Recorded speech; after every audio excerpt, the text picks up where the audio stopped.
while I have you, I just feel like there's so many things going on. T-Mobile, Sprint. Do you have a feeling on telecom and 5G? Are we behind in 5G? And No, will the actions against Huawei, will that set us back, or can we do it here?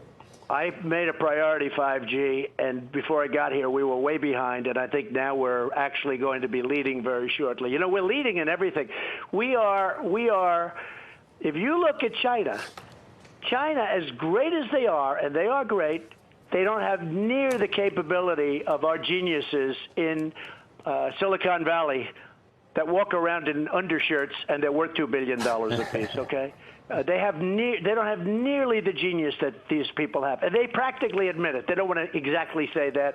So they go out and they try and buy the companies. Now we have restrictions on that, too, which we put in under my administration very recently, because they were buying all our companies. They couldn't do it. But we have the most brilliant people. We have the most brilliant.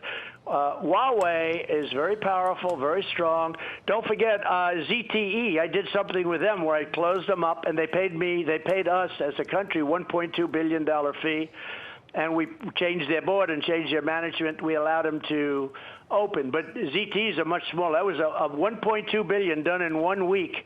That was, a good deal. And you know, I don't want to put their companies out of business. I want China to do well. I don't want them to do as well as us. I have to be honest with you, okay? You know, when they say China 25, you don't see that anymore. It says China 25. And what they mean is that in 25, they're going to be much bigger and stronger. They're going to be dominant in 25. I told President Xi, listen, that's very insulting to me. You can't do that. And they took it off. They don't use China 25 anymore because he understood exactly what I meant.